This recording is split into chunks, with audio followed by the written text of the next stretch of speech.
Michel Barbeau, et non pas jaloux, titulaire du fauteuil 4, où il a succédé en 2018 directement à Raymond Aubrac. Donc c'est un siège important. Tous sont importants, mais celui-là a une connotation historique particulière. Et commissaire général de l'armée de l'air, école de guerre, officier de la Légion d'honneur, ordre national du mérite, magistrat au tribunal judiciaire de Paris et secrétaire général de l'association pour les études sur la résistance intérieure. C'est à ce titre, certainement, que nous avons le plaisir aujourd'hui d'écouter cette communication. Voilà, alors je suis très heureux de venir parler devant vous de l'Académie française et la résistance. Alors j'aurais pu dire aussi l'Académie française sous l'occupation. Mais j'ai trouvé que le terme résistance était plus heureux, donc j'ai indiqué donc le terme résistance dans le titre, et je vais à nouveau parler un tout petit peu de Valéry, puisque Valéry était un personnage éminent de l'Académie française pendant l'occupation, et il était résistant.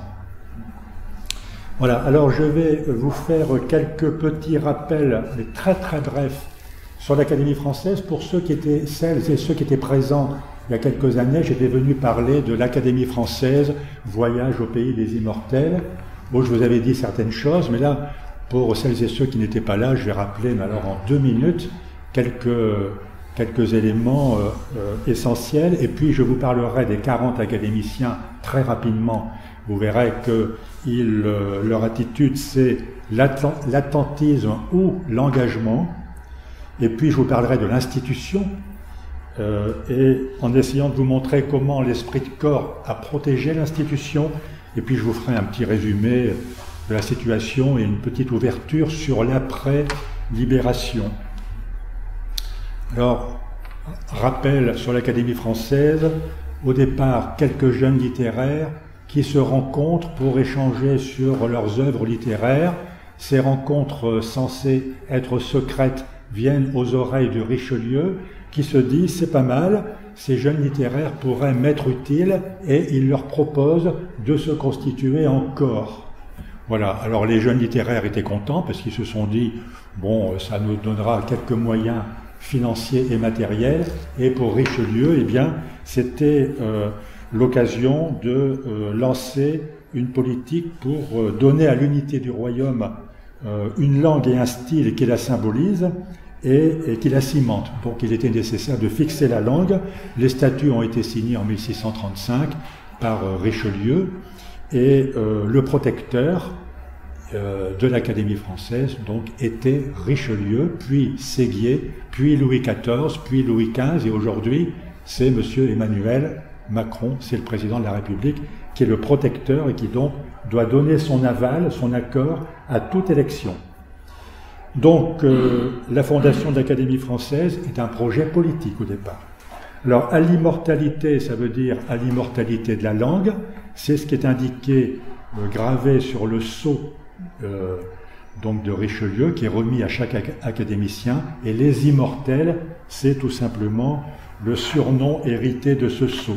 La mission, eh bien, c'est essentiellement le dictionnaire, nécessité de codifier et d'unifier la langue, et puis c'est également la remise de prix, et puis depuis une quinzaine d'années, des interventions dans le domaine public.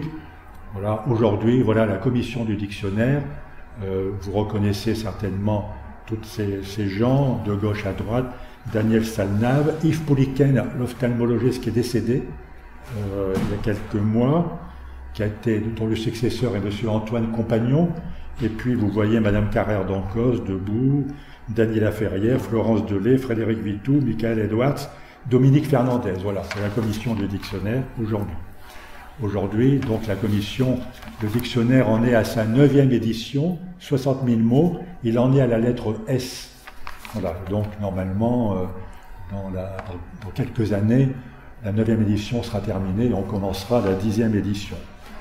Alors, dès les premiers mois qui ont suivi la Révolution, l'Académie française est menacée dans son existence. On considère que le dictionnaire n'est pas parfait, que l'Académie est un défi à l'égalité, et elle est supprimée en 1873. Disparition complète. Et puis 2 ans plus tard, alors par les révolutionnaires, et 2 ans plus tard, la Convention va créer l'Institut national des sciences et des arts. Et puis Napoléon Bonaparte, en 1803, va réorganiser l'Institut.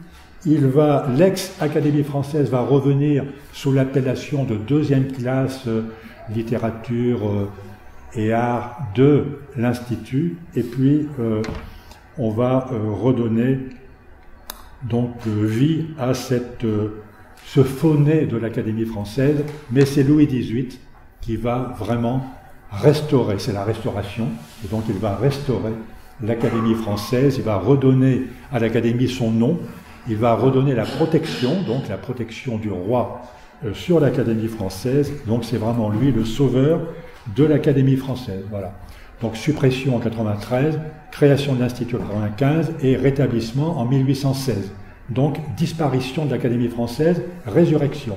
Et j'en viens à mon sujet, vous allez voir que le deuxième grand événement dans la vie de l'Académie française, c'est justement la fin de l'occupation. Et là, l'Académie française a vu son pronostic vital, comme diraient les médecins, engagé très sérieusement. Alors, on en vient à cette période. Londres, le 18 juin 40, le général de Gaulle prononce le mot « résistance », cher à Ricardo et à vous tous. La résistance, la flamme de la résistance ne s'éteindra pas. Voilà. Et puis, quelques semaines plus tard, l'entrevue de Montoire, le 24 octobre, le discours de Pétain le 30 octobre, donc 6 jours plus tard, et Pétain prononce les mots « collaboration ». Il prononce également l'expression « entente franco-allemande ». Et dès le lendemain, M. Vidal en a parlé un peu, eh bien il s'est passé quelque chose à l'Académie française, donc le lendemain de ce discours, le 31 octobre. Je vous en dirai quelques mots un peu plus détaillés. Et donc maintenant vous le savez, le maréchal Pétain, qui est chef de l'État depuis le mois de juillet, il le restera jusqu'en août 44, eh bien lui il a été élu à l'Académie française au fauteuil de Foch. Il a souhaité succéder à Foch et donc il a été reçu par Valéry, vous le savez, et le maréchal Pétain est donc le protecteur de l'Académie française en tant que chef de l'État. Alors, voilà, je vous ai mis Paul Hazard, qui est le dernier élu le 11 janvier 40. Il n'y aura plus aucune élection jusqu'en 1944. L'Académie française est au complet, 40, ce qui est rare. Mais à la fin de l'année 44, les académiciens ne seront plus que 26. Il y aura de nombreux décès et aucune élection. Alors il faut bien distinguer l'institution elle-même des personnes qui la composent.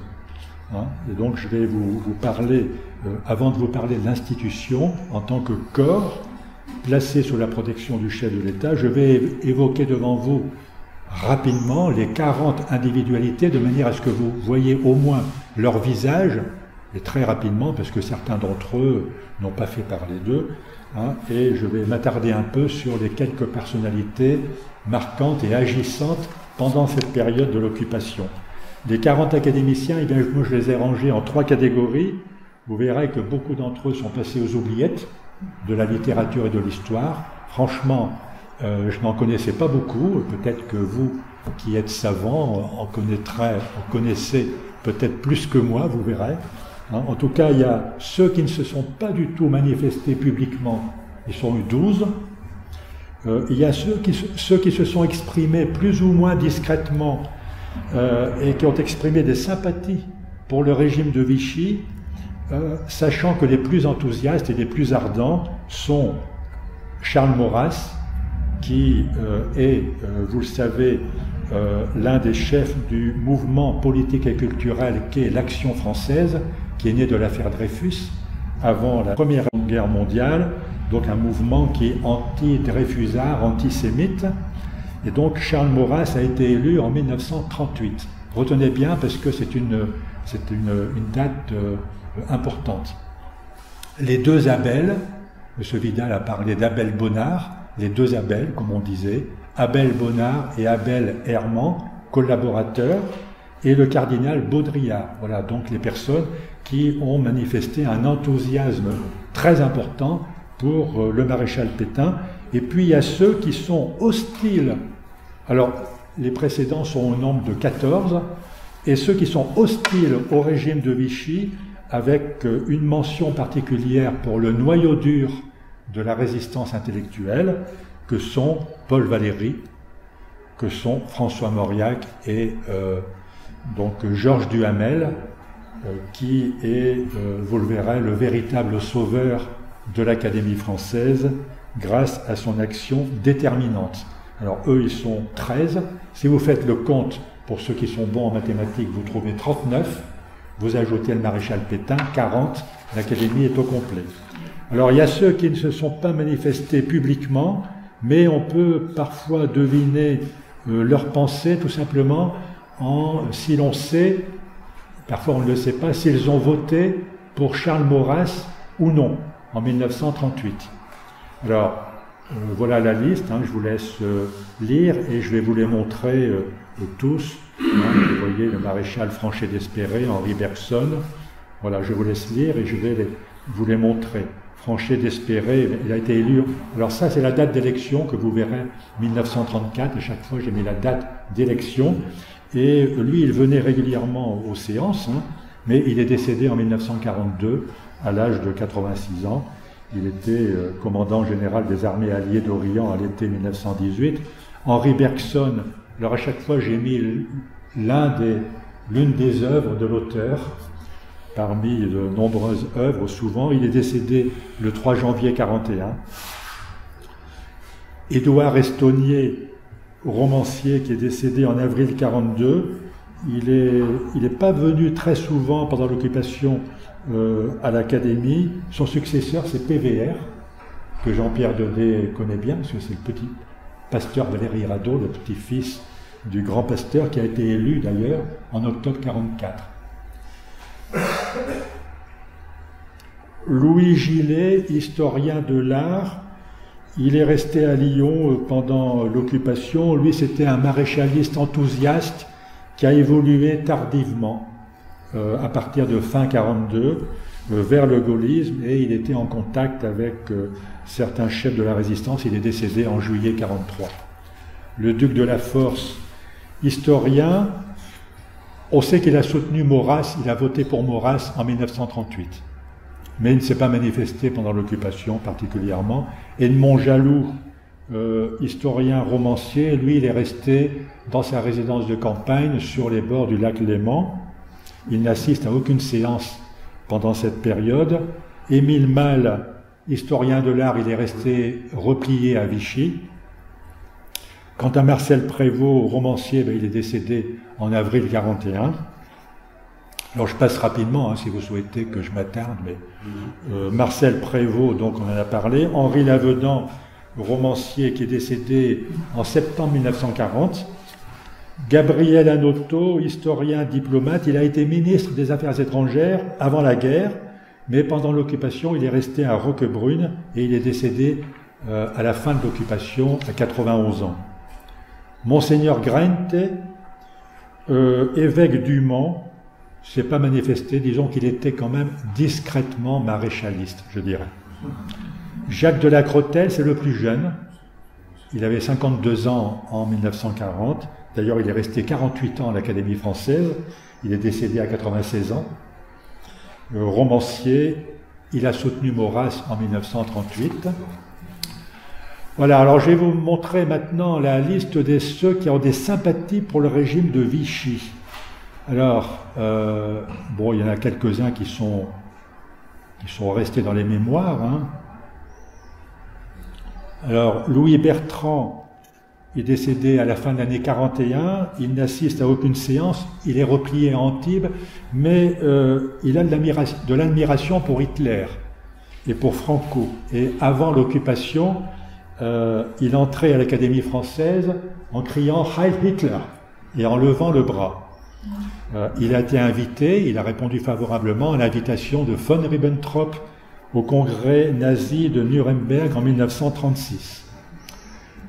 André Belsor, eh bien, lui, c'est un historien, un critique littéraire, il est secrétaire perpétuel de l'Académie française et depuis janvier 1940, et il décède 1 an plus tard, en janvier, enfin 2 ans plus tard plutôt, en janvier 1942.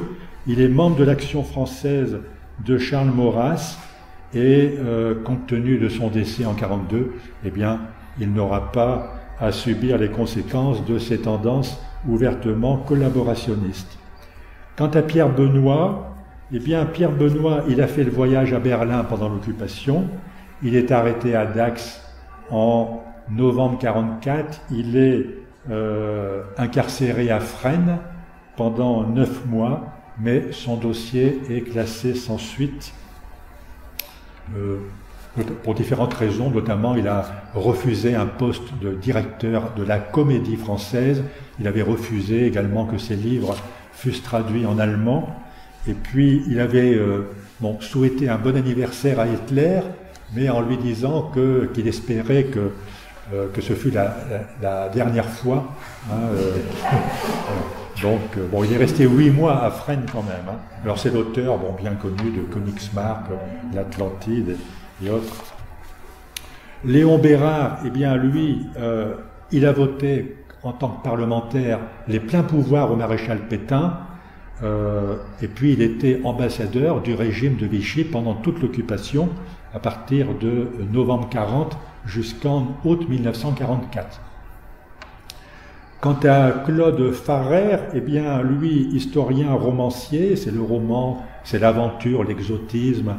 Il a voté également pour Maurras en 1938. C'est un sympathisant de l'Action française et de Vichy et du fascisme italien et de Franco. Il écrit dans La Gerbe, c'est un journal collaborationniste qui a été fondé par Alphonse de Chateaubriand, qui est l'un des chantres de la collaboration, lequel d'ailleurs a été condamné à mort par contumace et il s'est réfugié, Chateaubriand, dans un monastère où il est décédé tranquillement en 1951. André Chomex, lui, c'est un critique littéraire, un journaliste qui a succédé à Clémenceau à l'Académie française en 1930. Il reste à Roya pendant l'occupation, où il dirige la Revue des Deux Mondes. La Revue des Deux Mondes qui devient un organe du gouvernement, qui prône le sabordement de la République et la disparition du régime parlementaire. Il écrit également dans la revue Débat, qui donc est favorable au maréchal Pétain. Alors Mauriac dit de lui, je cite, il a léché pendant 4 ans les pieds de Pétain. Voilà, qu'il voyait régulièrement. Effectivement, il avait ses entrées et il rencontrait assez régulièrement le maréchal Pétain. Louis Madelin, historien, qui écrit dans la Revue des Deux Mondes d'André Chomex et dans Candide également, qui loue le régime de Vichy. Donc lui, il était vraiment très favorable également au maréchal Pétain. Quant à Joseph de Pesquidou, eh bien, c'est un romancier régionaliste, c'est les traditions du terroir. Il n'est jamais venu pendant l'occupation à l'Académie, il reste dans ces terres du Gers, mais il fait partie régulièrement des jurys littéraires créés par Vichy. Quant à André Mauroy, eh bien, romancier bien connu, il est réfugié aux États-Unis où il apporte son soutien constant au maréchal Pétain. Et quant au général Maxime Weygand, qui était à la retraite, il n'était plus en activité, il a été rappelé à l'activité pour succéder au général Gamelin en 1940. Eh bien, il a été ministre de la Défense nationale dans les gouvernements du maréchal Pétain, arrêté par les Allemands en novembre 1942, déporté en Allemagne jusqu'en mai 1945, libéré par les Américains, arrêté à son retour en France, détenu pendant 1 an au Val-de-Grâce, et il est l'un des rares ministres du maréchal à ne pas avoir été condamné à l'indignité nationale. Maintenant, je vais vous parler des ardents soutiens du maréchal. J'ai cité leurs noms tout à l'heure, ils sont 4. Maurras, Bonnard, Herman et Baudrillard. Alors, Charles Maurras, élu en 1938 au premier tour, c'est l'un des inspirateurs notoires de la politique de collaboration. Il fait allégeance tout de suite au pouvoir monarchique de Pétain. Il a dit que l'avènement de Pétain était une divine surprise. C'est le régime dont il a toujours rêvé. Donc il prône le rejet des principes démocratiques, le souhait d'une monarchie héréditaire, anti-parlementaire, antisémite, anti-républicain. Et pendant toute l'occupation, il est à Lyon. Il dirige le journal l'Action française, qui a succédé à la revue de l'Action française. Et il a été jugé par la Haute Cour de justice de Lyon en 1945 à la réclusion à la perpétuité, à la dégradation nationale, interné à Riom, puis à Clairvaux, et son fauteuil à l'Académie restera vacant jusqu'à sa mort en 1952. Il en sera de même, je le dis tout de suite, du maréchal Pétain, qui ne sera pas remplacé à l'Académie avant son décès. Je vous en reparlerai. Abel Bonnard, alors lui, romancier, il a fait le voyage à Weimar, en 1941 pour assister au congrès des écrivains, emmené par Gerhard Heller. Gerhard Heller était le monsieur qui s'occupait de la censure de toutes les publications françaises en France. Il y avait également parmi les voyageurs Brasillac, qui a été condamné, vous le savez, Chardonne, Ramon Fernandez. Ramon Fernandez est le père de l'actuel académicien Dominique Fernandez, qui d'ailleurs a écrit un livre, Mon père Ramon, et dont le fils s'appelle également Ramon, qui est haut fonctionnaire et qui a été directeur du Trésor. Et il y avait également Drieux-La Rochelle notamment. Bonnard écrit dans la Gerbe, il est très proche de la collaboration il prêche la collaboration avec l'Allemagne. Il a été ministre de l'Éducation nationale pendant 2 ans, de 42 à 44, et lui, il est exclu de l'Académie française, condamné également comme Maurras, mais il sera remplacé de son vivant. Abel Bonnard, alors c'est l'autre Abel, on les appelait les 2 Abel, romancier, journaliste. Alors il publie beaucoup au profit du maréchal Pétain. Alors lui, il est condamné à la prison également en décembre 1945 pour fait de collaboration, condamné à la dégradation nationale, et son fauteuil sera pourvu de son vivant. Son successeur, c'est quelqu'un que vous connaissez bien ici, qui s'appelle Monsieur Étienne Gilson. Voilà, qui a été élu en 1946 au fauteuil d'Abel Herman. Et puis le cardinal Baudrillard. Alors le cardinal Baudrillard était recteur de l'Institut catholique de Paris en 1907, évêque en 1921 et cardinal à l'âge de 76 ans en 1935. Lui, il se rallie à la collaboration plus par anti-bolchevisme que par pro-germanisme. Mais en tout cas, son comportement est surprenant et incompréhensible pour beaucoup d'académiciens et beaucoup de gens. Il est décédé en 1942 à l'âge de 83 ans. Eh bien, le duc de Castres, dans son très beau livre « La vieille dame du Quai Conti », lui-même, le duc de Castres, a été élu à l'Académie française. Il a succédé au cardinal, au pasteur Bugner. Eh bien, le duc de Castres, très joliment, dit du cardinal, il eut l'esprit de mourir avant l'épuration. C'est très bien dit. Alors, j'ai gardé le meilleur pour la fin, quand même. Les personnes, les académiciens hostiles au régime de Vichy. Voici une première liste. Picard, Paléologue, Chevrillon, Lacaze, Hazard, Lecomte, Bordeaux, Donnet. Quelques mots pour que vous voyez leur visage. Émile Picard, mathématicien, il s'oppose à la collaboration, il est âgé, il décède en décembre 1941, mais il a écrit quelques textes contre le maréchal Pétain. Paul Hazard, tout à l'heure je vous l'ai cité, il a évolué il a évolué, c'est comme Gillet, du maréchalisme au gaullisme, tout doucement, et il est décédé en avril 1944. Maurice, paléologue, romancier, qui a été ambassadeur à Saint-Pétersbourg en 1914, il s'est opposé dès le début à l'organisation nouvelle, c'est ainsi qu'on appelait l'organisation nouvelle de Pétain. André Chevrillon, historien, opposé au nouvel ordre établi, et lui, il avait été hostile à la candidature de Maurras, dès qu'il a su que Maurras était candidat. Quant à l'amiral Lacaze, qui a été ministre de la Marine pendant la Première Guerre mondiale, de 1915 à 1917, eh bien l'amiral Lacaze a toujours été du côté de la résistance. Georges Lecomte, historien, romancier, il deviendra secrétaire perpétuel en 1946, et Maurice Garçon, c'est maître Maurice Garçon, qui a été élu d'ailleurs à l'Académie française en 1946.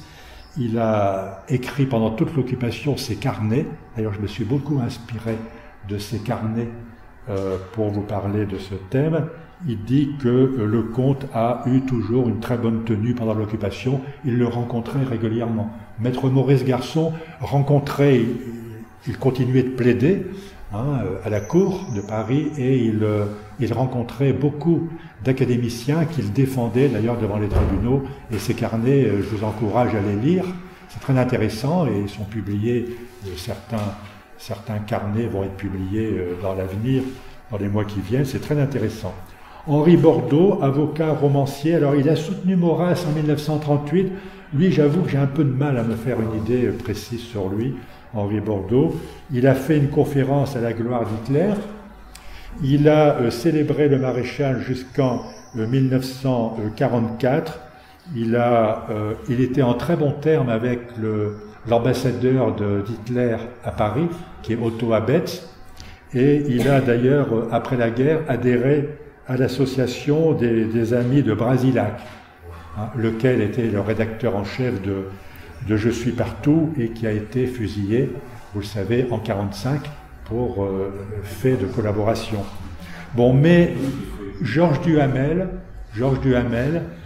a pris sa défense à la fin de l'occupation.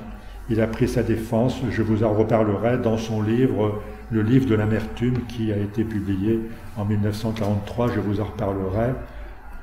Maurice Donnet, eh bien, auteur dramatique, il ne s'exprime pas beaucoup, il s'exprime assez peu, il est décédé en 1945, mais il habite Antibes, mais il se prononçait contre le régime de Vichy. Alors voici les plus actifs contre Vichy. Bon, Monsieur Vigneron, tout à l'heure, a défloré, mais pas trop, je lui en veux pas, quelques petites choses sur ces personnes qui étaient vraiment les résistants actifs de cette période. Maurice de Broglie, physicien qui a été officier de marine, Duhamel dit que Maurice de Broglie s'est toujours opposé à la collaboration. Et son frère, Louis de Broglie, prix Nobel de physique, à 37 ans, a été élu. Il a fait partie des gens auxquels on a pensé pour rehausser un peu le prestige terni de l'Académie. Il a été élu brillamment en 1944. Jérôme Tarot, alors lui aussi son frère a été élu, c'est les frères Tarot, Jérôme et Jean. Jérôme Tarot, lui, il était au début anticommuniste et antisémite, et il s'est rapproché du gaullisme à partir de juin 1941. Il a fait un très beau discours sur la libération le 25 octobre, c'est le discours traditionnel que Alain Di Meglio connaît bien, tous les ans il y a un discours le 25 octobre, c'est la date de création de l'Institut national en 1795. Et il a fait un très beau discours, il a dit « Les hommes de la résistance sont les dignes fils des hommes de la Marne, de la Somme et de Verdun. » Et puis, maintenant, j'en viens à Paul Valéry. Là, j'en viens au noyau dur de la résistance intellectuelle, et Valéry Mauriac Duhamel. Valéry s'est opposé à l'élection de Maurras. Il a perdu, ça a été dit, son poste d'administrateur du centre universitaire de Nice qu'il tenait depuis 1933. Ici, son livre, c'est un livre peu connu qui a été écrit en 1939 sur la danse. Il a prononcé l'éloge de Bergson et ça a été en janvier 1941 qui a été salué comme un acte de courage et de résistance, et vous le savez, ça a été dit, le général de Gaulle a assisté à ces funérailles nationales. François Mauriac, voilà un livre de poésie publié en 1925. Alors François Mauriac, il a publié un roman en 1941 qui s'appelle La Pharisienne chez Grasset, et le service de la propagande nazie a limité le tirage à 25 000 exemplaires. Et c'est à partir de là que Mauriac est entré en résistance. Il participe au premier numéro des Lettres françaises clandestines en 1942. Il va publier clandestinement le Cahier noir sous un pseudonyme, Forez, en 1943, aux éditions de Minuit, où il va stigmatiser l'attitude du maréchal et stigmatiser les Français qui acceptent de collaborer avec l'ennemi. Dans les 6 derniers mois de l'occupation, il va se cacher pour éviter tout ennui. Je vous dirai tout à l'heure chez qui il s'est planqué. Et Georges Duhamel, voilà un essai publié en 1919. Georges Duhamel, bon, bien connu, médecin, romancier, poète, il a dénoncé le pacifisme et les accords de Munich. Sous l'occupation, son œuvre était interdite. Il est secrétaire perpétuel provisoire à partir de février 1942. Il succède à Belsorge et il sera d'ailleurs élu secrétaire perpétuel en titre en 1944. Il va jouer un rôle important et il va faire en sorte que l'Académie continue ses travaux normalement. Et je vous en parlerai un petit peu plus tard, un petit peu plus loin. Gisèle Sapiro, qui a écrit un excellent livre qui s'appelle La guerre des écrivains, 1940-1953, dit que Georges Duhamel, je cite, « Georges Duhamel choisit de lutter à visage découvert au sein de l'Académie dont il assurera la survie à partir de 1942. » Donc, vous l'avez vu, des collaborateurs actifs et des résistants actifs, il y en a peu. Et par contre, plus nombreux sont ceux qui, soit plus ou moins discrètement maréchalistes, sans pour autant être partisans de la collaboration, soit plus ou moins opposés au régime de Vichy, sans pour autant faire acte de résistance. Alors c'est maintenant le moment de vous parler d'un événement qu'a esquissé tout à l'heure M. Vidal, un événement qui s'est produit le lendemain du fameux discours du maréchal Pétain, le 30 octobre 1940, après sa rencontre avec Hitler. Ce jour-là, le jeudi, parce que les académiciens se réunissent le jeudi, encore aujourd'hui, hein, se sont réunis avant-hier. Et il y avait 10 académiciens présents. Alors, la question était, faut-il adresser des félicitations au maréchal Pétain? Alors c'est Abel Bonnard, qui est directeur. La fonction de directeur est une fonction de 3 mois, hein, qui est provisoire, fonction temporaire, et le secrétaire perpétuel, c'est Belsorge. Alors Abel Bonnard va poser la question, je propose que nous adressions des félicitations au maréchal Pétain.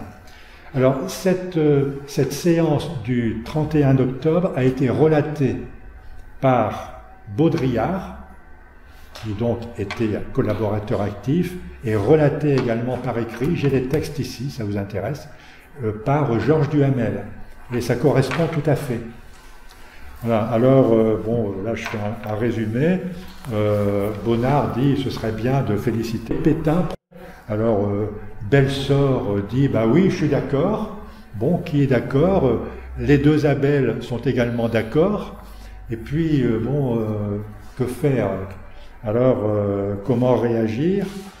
Et c'est Paléologue qui a trouvé la parade et qui a dit, écoutez, nous ne sommes pas suffisamment nombreux pour voter, on ne va pas voter, mais Abel Bonnard, intelligent, s'est rendu compte que si on votait, de toute façon, là vous avez la liste des gens qui auraient voté pour, ils sont 4, et ceux qui auraient voté contre, donc dit, bon, on ne va pas procéder au vote, on laisse tomber, on n'en parle plus. Mais c'est pratiquement la première fois que les fractions opposées vont se confronter au grand jour au sein de l'Académie.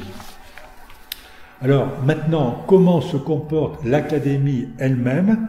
Eh bien, pendant l'occupation, on voit très rapidement se dessiner puis s'affronter au sein de l'Académie la fraction minoritaire, qui est hostile à Vichy, et les fractions pétainistes ou collaborationnistes, la plupart d'entre eux ayant soutenu Charles Maurras tout simplement en 1938.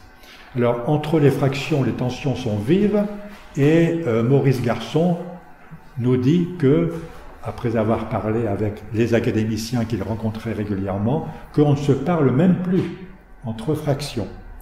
Et en fait, je dirais que rien ne prédisposait l'Académie française à résister, et je dirais que l'affinité de l'Académie avec le régime de Vichy procède de fait d'une harmonie préétablie de par le rôle qu'elle occupe dans le champ du pouvoir, compte tenu des personnalités qui la composent et compte tenu de son recrutement social homogène. Mais en tant que corps, en tant qu'institution, eh bien, elle constitue un bloc, elle constitue un tout, et l'esprit de corps va la protéger.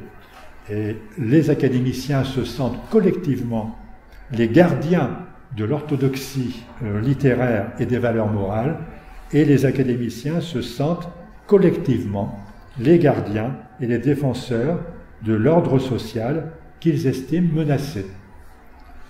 On peut remarquer que l'Académie française se sent suffisamment forte pour ne pas renier, ou au moins pour manifester une certaine indulgence à l'égard de ses membres condamnés par la justice, puisque, je vous l'ai dit, Pétain et Maurras ne sont remplacés qu'après leur mort. Et puis, il ne faut pas oublier que pendant l'occupation, l'Académie poursuit ses travaux grâce à Duhamel, à Georges Duhamel, qui a freiné la dérive de l'institution. On continue à travailler sur le dictionnaire. On continue à faire les discours annuels le 25 octobre. On remet des prix. Alors en 1941, le prix Lange a été remis à José Germain pour un livre qui s'appelle « Notre chef Pétain ». Et ce livre a été préfacé par Abel Bonnard. Et alors c'est assez drôle parce que dans ses carnets, Maurice Garçon dit qu'il rencontre le 26 juin 1941, le jour même de l'attribution de ce prix, deux académiciens, Tarot et Mauriac, complètement dépités, et qui lui expliquent que l'Académie vient de remettre un prix au collaborateur José Germain. Mais en 1942, donc Georges Duhamel est secrétaire perpétuel, en 1942, le vent tourne et le Grand Prix du roman de l'Académie française est remis à Jean Blanza pour L'orage du matin.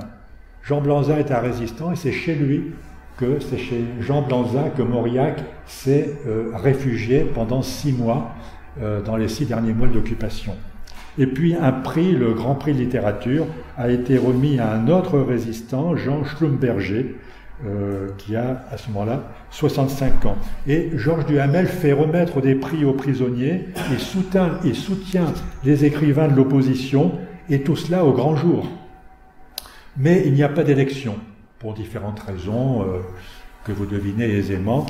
Beaucoup d'académiciens sont soit très âgés, malades, ou se sont réfugiés soit à l'étranger ou dans leur résidence de campagne. Alors, à ce moment-là, l'Académie est vraiment menacée de disparition pure et simple. Alors que faire? Eh bien, Georges Duhamel demande à être reçu par le général de Gaulle. Le général de Gaulle est le protecteur de l'Académie française, puisque les académiciens ont décidé qu'on pouvait le considérer comme protecteur, bien qu'il ne fût pas le chef de l'État. Il était chef du gouvernement provisoire. Alors Georges Duhamel va voir le général de Gaulle le 7 septembre 1944. Alors là, c'est vraiment savoureux, et le général de Gaulle raconte l'entretien dans ses mémoires de guerre. C'est très intéressant, c'est dans le tome 3, Le Salut, il raconte l'entretien. Alors, Georges Duhamel dit « Mon général, ce serait bien que vous entriez à l'Académie française. Ce serait un grand honneur pour l'Académie de vous avoir. » Alors bon, devinez ce que répond le général. Il dit « Écoutez, non, le général ne peut pas faire partie des 40. » Bon, puis sous-entendu, je suis le général de Gaulle, je suis unique, je ne vais pas faire partie des 40. Je vous remercie beaucoup, non. Et il dit à Duhamel, quand même, il faudrait que l'Académie se ressaisisse. Hein. Là, vraiment, le comportement de l'Académie n'était pas extraordinaire. Il faut se ressaisir et il faudrait que vous nommiez des personnes irréprochables. Que vous nommiez. Alors bon, Georges Duhamel est rentré et donc a dit au revoir mon général, et il est venu voir ses collègues, il dit le général de Gaulle voudrait que l'on nomme des gens, comme ça avait été fait à un moment donné, à l'époque de Louis XVIII. D'ailleurs, Madame Carrère d'Encausse en veut beaucoup à Louis XVIII à cause de ça. Bon bref, ça c'est un autre sujet. Et donc, pas question de nommer des gens, on va élire des personnes. Alors on a élu des personnes irréprochables, et il y a eu de 44 à 46, 19 élections en 2 ans. Je vous laisse lire leurs noms. Et là, on a fait fi du règlement qui oblige la présence de au moins 20 personnes pour élire, mais bon, l'Académie se retrouvait avec 26 personnes à la fin. Et puis, la première fois, en 1944, on avait 17 électeurs, et puis ensuite 16 électeurs. Et voilà, on a donc élu des personnes irréprochables. On a retrouvé une petite liste qu'avait élaborée Mauriac, et on ne sait pas trop d'où ça vient. Mauriac parce que Mauriac a rencontré de Gaulle aussi, et Paul Valéry aussi. Mais je ne sais pas de quoi ils ont parlé, mais de Gaulle aurait évoqué certains noms, alors que Mauriac a couché sur un papier. On a retrouvé Gide, Malraux, Bernanos, Maritain, Aragon, Martin Dugard. Aucun d'entre eux, d'ailleurs, ne s'est présenté. Et puis donc, on a reconstitué un peu l'Académie, et puis celle-ci a ensuite subi une très sérieuse crise d'immortalité, parce qu'on a pu procéder à des votes avant 1950. Voilà. Alors voilà, je vais terminer par vous donner un petit panorama général et vous dire que l'Action française était déjà entrée en force à l'Académie dès 1935 avec les élections de Bainville et de Belsorts et de Farrer, et puis donc Maurras est venu ensuite en 1938. Et puis, je vous l'ai dit, la majorité, c'est un fait, cautionne le projet de révolution nationale. Collaboration, résistance, les enjeux, c'est la prise du pouvoir académique, qui est les deux chefs, les deux figures emblématiques. On va y arriver, ça y est, M. Vigneron. Les deux figures emblématiques étant, dont je vous l'ai montré, Duhamel et Bonnard. Et puis le rapport de force se renverse en 1942 et pour la première fois, donc, on remet des prix à des résistants et bien sûr l'Académie française protège ses membres. Je vous ai parlé de Pétain-Maurras, mais aussi Herman. Alors Herman a été condamné, il a été libéré pour raison d'âge en 1948, il a terminé sa vie à l'hospice de Chantilly. Il n'avait plus du tout d'argent, complètement oublié de tous, mais l'Académie française lui a donné de l'argent. Vous voyez, jusqu'à de l'argent de poche, jusqu'à la fin de sa vie en 1950. Et puis Henri Bordeaux également, qui a été protégé par Duhamel devant le Comité national des écrivains, hein, qui faisait l'épuration des écrivains après la guerre. Et là, on pense que Duhamel, qui était soucieux de protéger l'Académie française, en fait, a fait rayer Henri Bordeaux de la liste des écrivains qui étaient sur la liste noire du Comité national des écrivains. Vous voyez, donc l'esprit de corps protège sous l'occupation, elle protège les opposants au régime, et à la libération, l'Académie protège les académiciens vichistes. Voilà. Et puis rapidement, la droite académique, qui s'identifie à la droite politique, va se recomposer à partir de 1953 en élisant Lévis-Mirepoix, Gaxotte, Cocteau. Cocteau écrivait dans la Gerbe pendant la guerre. Cocteau, Daniel Robs, Carcopino, Massis, vous voyez, Thierry Molnier, et la grande réconciliation, eh bien, aura lieu avec l'élection de Jean Paulhan en 1963. Voilà, petite photo de l'Académie. Et puis, comme je n'ai rien à vous cacher, eh bien, voici mes sources d'inspiration, en vous remerciant.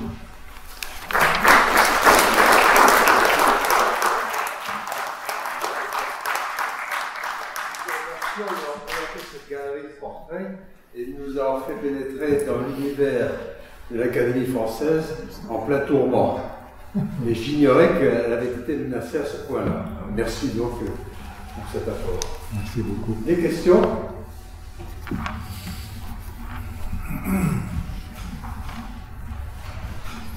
Juste, oui. Ouais, enfin bon, c'est juste une réflexion. Je pense qu'on a une très forte tendance à classer, mais pour les témoignages que j'ai eus, et bon, enfin, j'ai connu quelques personnes que vous avez citées, il y a beaucoup qui ont consacré les 4 années à se demander dans quel sens tournait le vent avant de prendre la moindre décision. Voilà. C'était pas aussi clair que ça. Exactement. Et quant à Chomex qui dirigeait la revue des Deux Mondes, il se trouve que j'ai la revue des Deux Mondes de 1940 à 1944. C'est amusant, la revue d'Oulu. Bah, c'est prudent. Oh là là, on ne peut pas dire que c'est d'un bord ou d'un autre. Alors, il savait qu'il n'aurait l'autorisation de paraître, de continuer à publier la revue des Deux Mondes, que dans la mesure où ça n'était pas anti-État, mais c'est d'une prudence. Voilà. Alors, cette revue des Deux Mondes a été interdite à la fin de l'occupation et a commencé à nouveau à être publiée en 1948. Voilà. Alors, je vous ai dit dès le début, entre engagement et attentisme.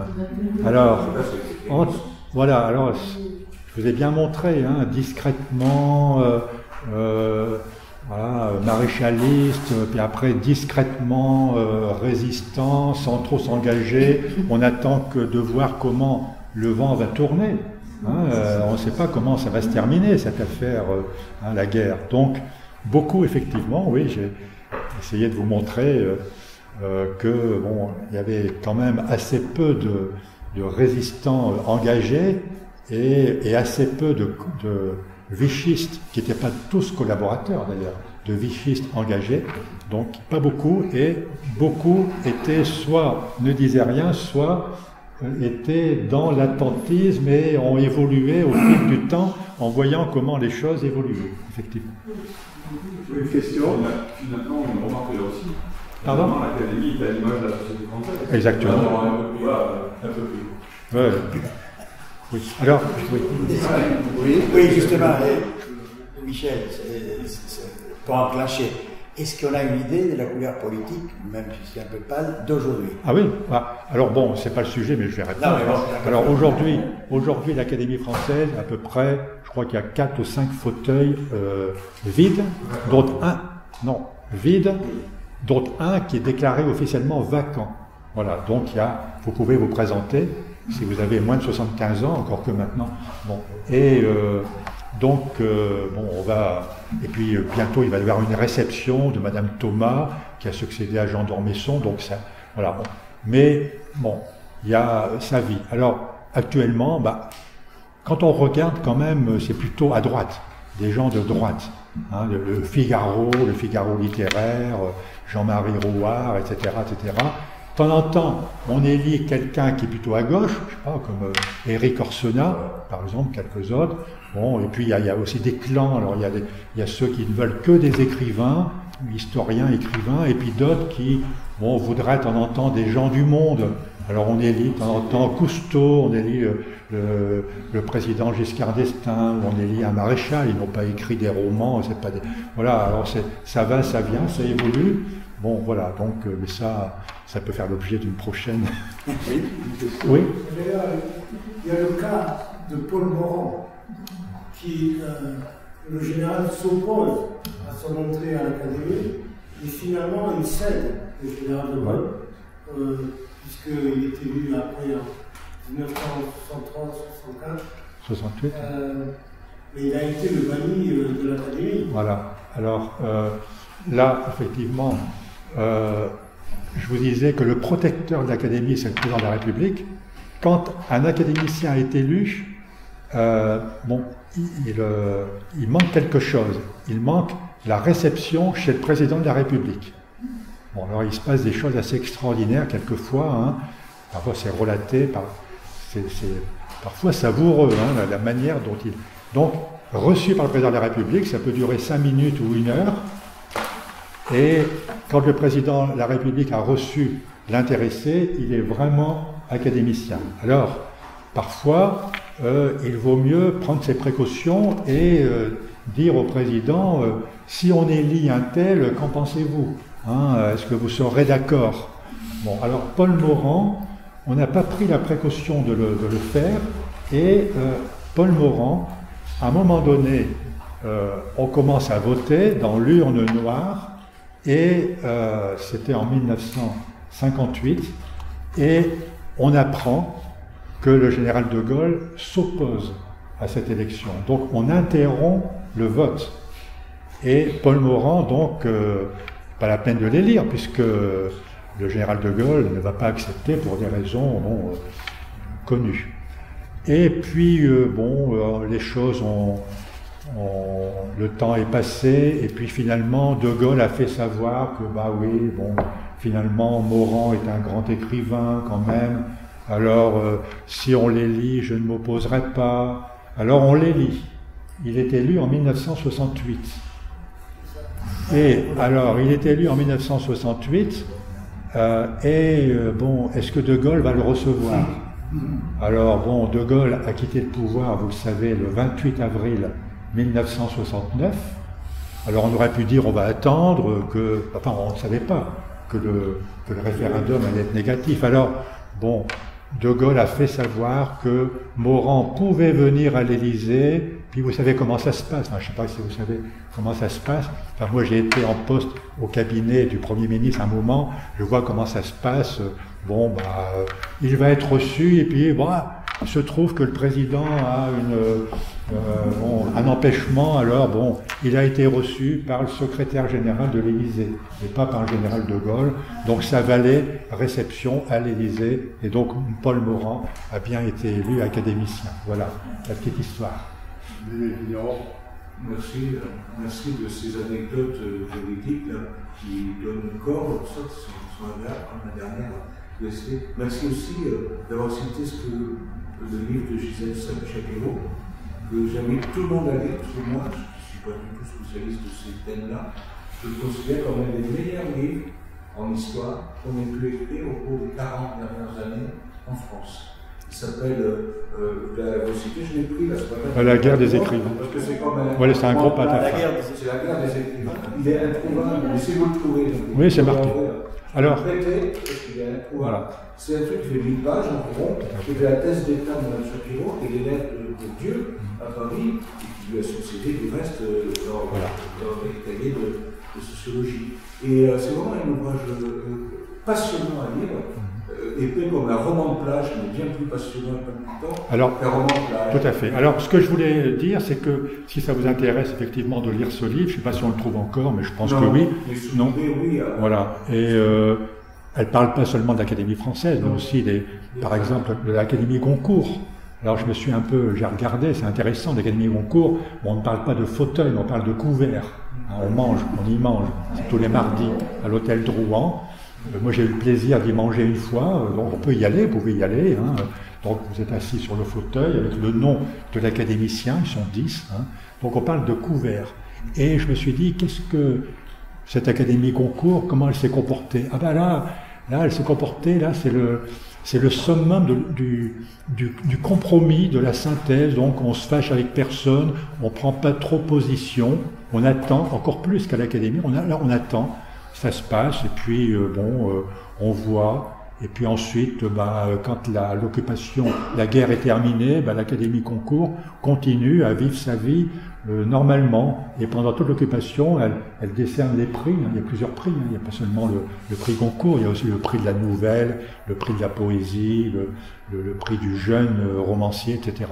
Donc c'est intéressant de voir dans ce livre, mais là c'est pas vraiment le sujet. Elle fait comme l'Académie, elle équilibre entre les prix, mais beaucoup plus. Oui, les atriolés. Ouais. Mais il n'y a pas de clan comme à l'Académie française, ils ne se disputent pas, enfin en tout cas, non, on se tait, on vit, on s'exprime pas trop et on continue la vie. De toute façon, on n'a jamais vu, franchement, une institution, quelle qu'elle soit, dans quelque domaine que ce soit, une institution agir pour sa propre mort. Une institution, l'institution veut survivre, quel que soit on peut le voir, enfin, dans l'administration, dès que le gouvernement, par exemple, souhaite supprimer un corps, quel qu'il soit, eh bien, automatiquement, le corps, en tant que tel, résiste, il veut continuer à vivre. En 1793, vous disiez que l'Académie a été supprimée, pas seulement l'Académie, mais toute structure d'enseignement supérieur, Chaptal, qui a été frappé de sidération au 14 juillet 89, prend du recul pour réfléchir à ce qui se passe, écrit quelques lignes magnifiques, et il voit le désordre que cela établisse, que c'est ces abolitions, et il va créer l'école de médecine. 1940, c'était l'état de sidération. La première puissance, la première armée du monde, disait-on à l'époque, l'une des premières, s'effondre en 3 semaines. Je renvoie à L'étrange défaite de Marc Bloch, que je vous invite à lire ou à relire et à relire encore. Il y a un état de sidération à l'Académie française, et puis Montoire est encore plus sidérant pour un certain nombre de personnes qui sont fidèles à la droite. C'est une contextualisation que je propose de faire tout ça Voilà. Des questions? Non, moi c'est juste un commentaire je voudrais remercier le général Barbeau, qui est très fidèle à l'Académie française. C'est sa spécialité. Il est rentré chez nous un petit peu avec cette présentation magnifique qu'il nous avait fait à l'époque. Et rappelez-vous qu'à l'Académie des Hauts-Cantons, il a accepté d'être d'abord membre correspondant et ensuite membre titulaire. Il occupe le fauteuil de Raymond Aubrac, c'est-à-dire un résistant, un grand résistant. Autrement dit, aujourd'hui, tu nous as offert la synthèse de tes passions, en définitive, en nous parlant de la résistance à l'Académie française. C'est ça. Et je voudrais te remercier pour ta présence et pour ta fidélité à l'Académie des Hauts-Cantons, parce que quand même tu es parisien et tu viens exprès pour nous voir de temps en temps, et on en est très contents, on te remercie. Je te remercie beaucoup.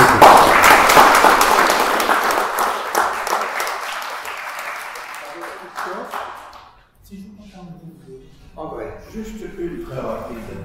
Parmi les académiciens sous l'occupation, n'y en a-t-il pas eu qui aurait prôné la neutralité et le silence, en disant que le sujet en question, d'abord il ne pourrait pas s'expliquer en disant je me tais, j'ai raison, mais il faut aussi dire il s'agit là d'une querelle qui porte à la fois sur les institutions, l'avenir du pays lui-même à travers ces institutions.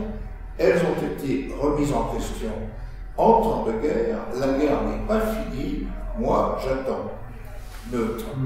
Est-ce que ça s'est été exprimé? Alors, ils ne se sont pas exprimés comme ça.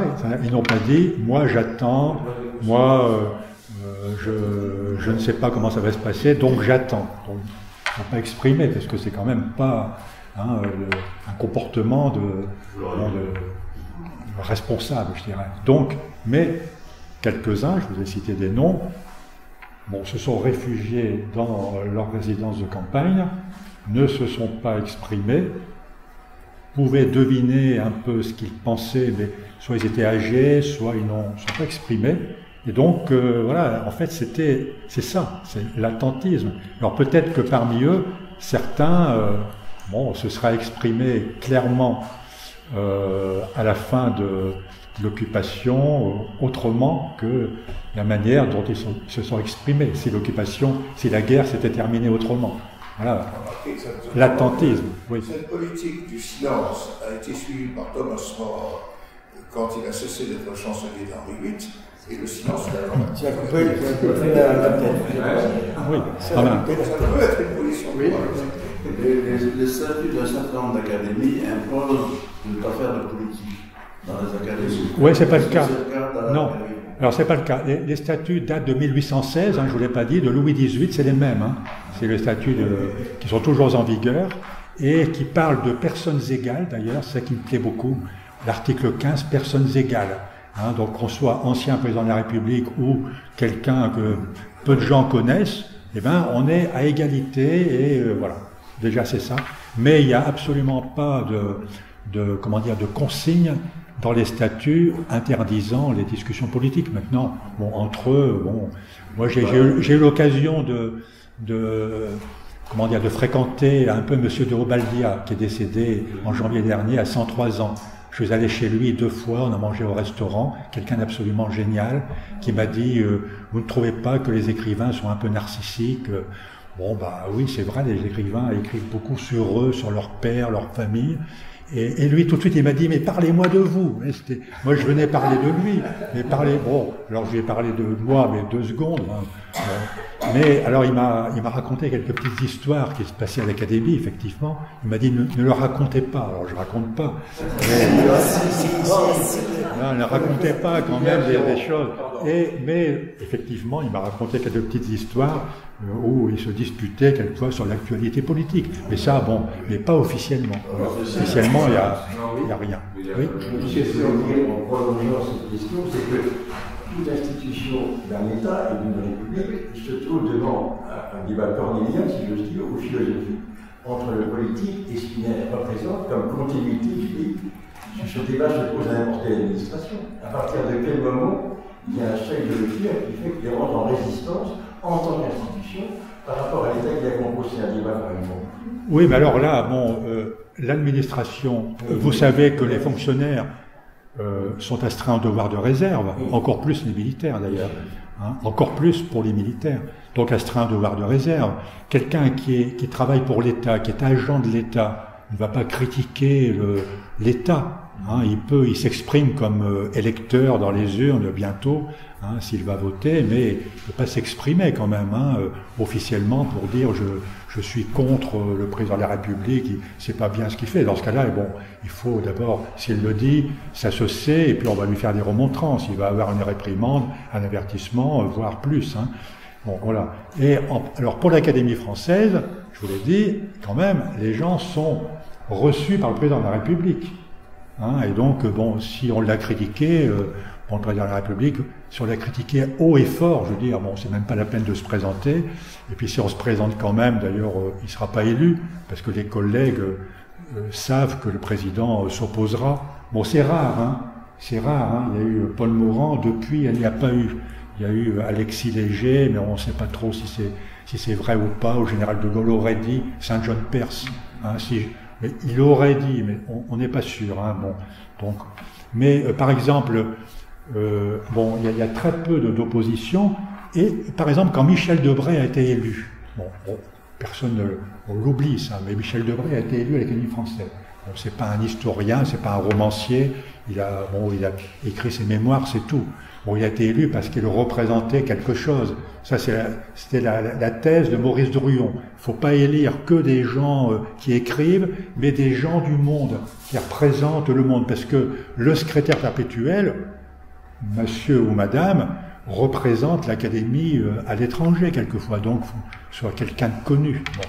Et donc, représente les gens du monde. Et quand Michel Debré a été élu, François Mitterrand, on ne peut pas dire que ce soit un ami politique, président de la République, il a reçu Michel Debré. Mais comment ça s'est passé? Ça a été relaté par Jean d'Ormesson, parce que c'est lui qui a accompagné Michel Debré. Et Georges d'Ormesson raconte comment ça s'est passé, et il dit, le président Mitterrand nous accueille, et il dit à M. Debré, bonjour Monsieur le Premier ministre, mais quelle idée vous avez eue à vous présenter à l'Académie française? Bon, alors Michel Debré, je ne sais pas ce qu'il a dit, il a dû dire, je ne sais pas quoi, Monsieur le Président, Michel Debré. Et donc, il est, bon, et puis, asseyez-vous, je vous en prie, et pendant 1 heure, eh bien, Mitterrand a discuté avec Jean d'Ormesson, il n'a pas adressé la parole à Michel Debré. Raconté par Michel Debré du vivant de François Mitterrand, qui aurait pu démentir. Hein. Bon, voilà, c'est un exemple. Alors, bon, Michel Debré était donc à l'Académie française, mais Mitterrand ne s'est pas opposé. Alors, je vais vous raconter, si j'ai 2 minutes, une histoire drôle, une histoire très drôle. Il se trouve que quand j'étais au cabinet du Premier ministre, je représentais le Premier ministre dans certaines cérémonies, notamment de remise de prix de la Résistance. Voilà, et donc j'ai eu l'honneur de faire un petit discours au nom du Premier ministre, en présence de l'amiral de Gaulle, qui est toujours parmi nous, hein, il y a 100 ans, toujours là. Je lui ai même écrit, j'ai même une lettre de lui, qui date d'un mois ou 2, vous voyez, l'amiral de Gaulle. Lettre manuscrite, c'est pas mal, il faut la garder. Il a 99 ans. Il a 100 ans. Il a 100 ans depuis le 28 décembre dernier. Monsieur le secrétaire perpétuel. Excusez-moi. Information datée. Ah oui. J'ai une petite sœur qu'il soigne. Donc, je lui ai souhaité ses 100 ans à l'amiral de Gaulle, comme ça, en me disant, on ne sait jamais, s'il me répond, il m'a répondu, merci beaucoup. Et je lui avais dit que j'avais serré la main de son père quand j'avais 12 ans. Alors, il est tout content, c'est un grand honneur pour moi de savoir que vous avez salué la main de mon père. Bon, bref.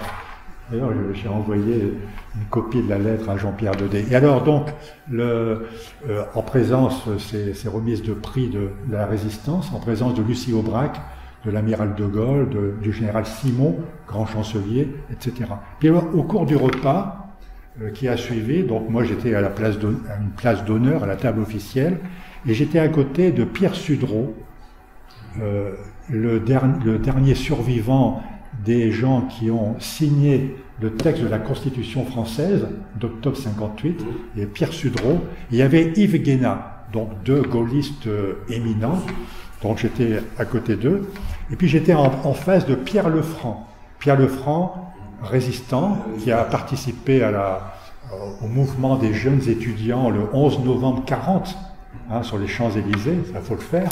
Et donc il avait reçu le prix de la Résistance, parce qu'il avait réédité. Et alors je dis, moi j'ai toujours envie de décontracter un peu quand je suis en présence de gens importants. Ça me fait pas rire, mais disons, j'ai pas envie de parler sérieusement. Alors je dis à Monsieur Lefranc, ce serait bien de vous présenter à l'Académie française. Hein. Il y a un fauteuil qui vient de se libérer. C'était il y avait eu quelque temps avant le décès de Bertrand Poirot Delpech. Et ce serait bien, il y a une place, là, vous pourriez vous présenter. Et Yves Guéna, qui était à côté de moi, me dit, pourquoi vous dites ça, mon colonel? Je dis, colonel, je dis ça parce que je trouve que Monsieur Lefranc, bon, je ne le pensais pas vraiment, mais en plaisantant, Monsieur Lefranc pourrait se présenter à l'Académie française. Pourquoi? Vous vous intéressez à l'Académie française? Je dis, oui, vous savez, je m'y intéresse comme ça depuis l'âge de 12 ans. Hein. Et pourquoi? Alors je lui ai dit, je ne sais pas très bien pourquoi. Je ne sais pas très bien pourquoi, mais je m'y intéresse. Et il me dit, oui, c'est pas formidable l'Académie française qui a élu Giscard d'Estaing. Bon, là, on entrait dans une conversation politique. Alors là, ça commence à me plaire. Ça me plaît. Voilà, ça me plaît parce que je ne parle pas de politique, mais je peux en parler de façon neutre, pas de problème. Ah ben je dis oui effectivement, et puis je dis vous savez, et il dit vous trouvez ça normal? Ben, je dis moi je n'ai pas d'opinion, il a été élu, ça a été rude, c'est vrai, Maurice Druon était violemment contre, il a fait campagne contre Giscard, mais il a été élu, et dès le premier tour, avec 19 voix.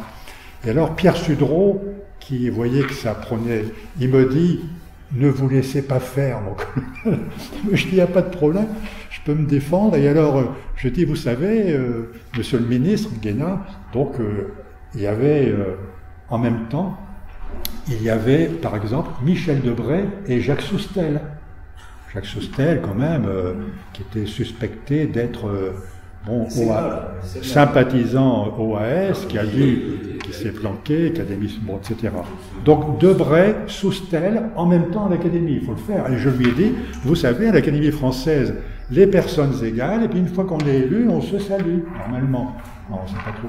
Et donc ils me disent, c'est pas possible, ils n'ont pas pu être ensemble. Je dis, écoutez, monsieur le ministre, c'est pas difficile, vous regardez sur Internet, si vous avez Internet, hein, vous regardez, vous verrez qu'ils ont été pendant 1 an et demi ensemble à l'Académie, donc ils se sont croisés, ils se sont peut-être pas serré la main, j'en sais rien. Ah oui, oui. Alors, et je vous enverrai quelques éléments. Alors je lui ai envoyé des éléments, il m'a donné son adresse personnelle, il m'a jamais répondu. Mais vous voyez, bon, c'est bon, il y a parfois des animosités qui se font, mais là c'était parce qu'il trouvait anormal que Giscard d'Estaing, là c'était pour des raisons politiques. Bon, parce que Giscard, contre De Gaulle, qui a fait voter non au référendum, donc il n'était pas content. Et ça, c'est des petites histoires de l'Académie. Je pourrais vous en raconter pendant une journée de petites histoires comme ça, d'histoires vraies, mais c'est pas le sujet. Il est là. Merci beaucoup, en tout cas.